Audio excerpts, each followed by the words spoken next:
તમને બધાને કહું છું, ચાહે હરિયન, ચાહે સિદ્ધ, ચાહે સાધુ, ચાહે ધર્મ, આ ચારેયના શરણે ચાલ્યા જાઓ. હમણાં જ શ્રીપાળભાઈ લેશે અરિહંતે શરણમ પવજ્જામિ.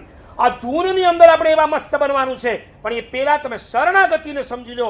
શરણાગતિ એને કહેવાય છે કે જ્યાં તમારા અસ્તિત્વને તમારે ગૌણ નહીં નામશેષ કરી નાખવાનું છે.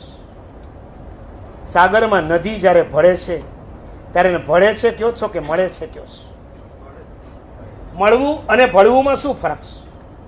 પાણીની અંદર પથ્થર પણ નાખો, પાણીની અંદર સાકર પણ નાખો. પથ્થર પાણીમાં મળ્યું કહેવાય અને સાકર પાણીમાં.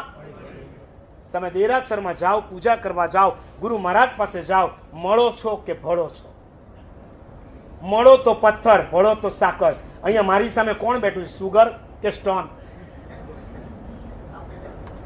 અમારે નક્કી કરવાનું છે. અસ્તિત્વનું વિલીનીકરણ કરવાની તૈયારી જોઈશે. હજારો નદીઓ સાગરની અંદર ઠલવાય છે. કોઈ સાયન્ટિસ્ટની આજ સુધી તાકાત નથી કે સાગરમાં ભળેલી નદીઓને છૂટી પાડી શકે.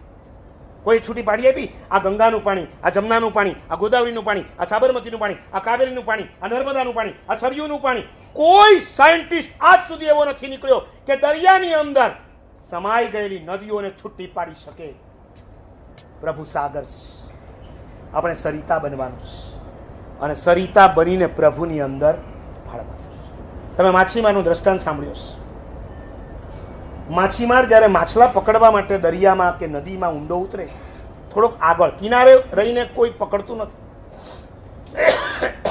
એને શું કરવું પડે છે? નદીમાં આગળ વધવું પડે છે. આટલા પાણી સુધી એ નદીમાં ઊભો રહી જાય અને પછી જાળ નજીક નાખે કે દૂર નાખે છે? દૂર નાખે.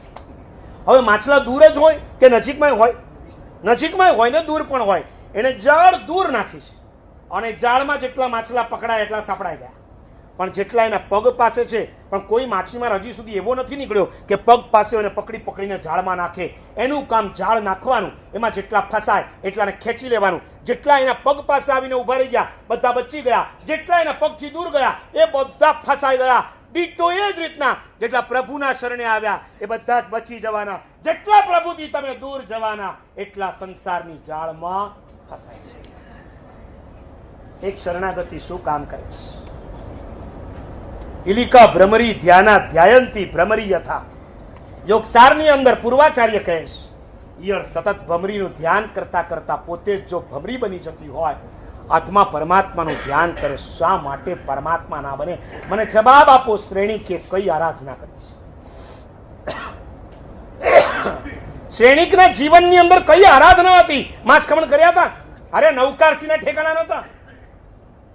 શ્રેણીકે કોઈ આખી ધરતીને પરમાત્માના જીન મંદિરોથી મળી દીધી હતી. કોઈ ચરિત્રની અંદર નથી આવતું. શ્રેણીકના જીવનમાં જો કોઈ ઘટના હોય તો એક જ ઘટના હતી.